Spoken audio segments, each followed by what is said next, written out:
Sir അങ്ങനെ പോകല്ലേ, ഇവിടെ ഒന്ന് നോക്കണം.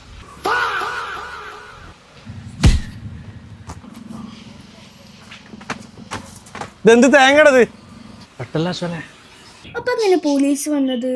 അതൊക്കെ നമ്മളെ ഭാര്യക്ക് ഏർപ്പാടാക്കിയതാണ്. സാറേ, ഞാൻ അന്ന് പറഞ്ഞ വണ്ടി ഇവിടെ കിടന്ന് കറങ്ങുന്നുണ്ട്. ഇപ്പോൾ വന്ന സാറിന് അവരെ പൊക്കാം. വണ്ടി നമ്പറും ലൊക്കേഷനും ഞാൻ വാട്സപ്പ് ഇട്ടേക്കാം. എന്നിട്ട് ആശാനല്ലേ പറഞ്ഞ ഒന്നുമില്ലാന്ന്, അതുകൊണ്ടല്ലേ ഞാൻ. ഇതിന്നെ ആരോ ചാമ്പിയതാണ്. ആശാൻ ധൈര്യമായിട്ട് പോയിട്ട് വാ, ഞങ്ങളുണ്ടല്ലോ ഇവിടെ. അനക്കുള്ളത് ഞാൻ പോയി വന്നിട്ട് തരാം. നിനക്ക് പിന്നെ ഓൾറെഡി കിട്ടിയല്ലോ. സാറേ എന്നാ പോവല്ലേ? സാറേ സാറേ സാധനം കിട്ടിയിട്ടുണ്ട്, ആളും കിട്ടിയിട്ടുണ്ട്. സാറേ വണ്ടി ഒന്ന് അയക്കുമായിരുന്നു. Okay sir. എന്താ സാറ് വിഷയം? നിങ്ങൾ ഈ ഏരിയയിലൊക്കെ മെയിനായിട്ട് ഡ്രഗ്സ് സെയിൽ ചെയ്യണ ഇവനാ. കണ്ടാ ഭയങ്കര മാനില്ലല്ലോ, ഓന് പുറലോകം കാണിക്കരുത്. എന്താ സാറേ? സാറേ ഇതിനെ ആരോ ചതിച്ചാണ്. ഇതൊന്നും എൻ്റെ സാധനമല്ല സാറേ, ഇന്നെ ആരോ ചാമ്പിയതാണ് സാറേ. അതൊക്കെ നമുക്ക് സ്റ്റേഷനിൽ പോയിട്ട് തീരുമാനിക്കാം. നടക്ക്. ആശാനെ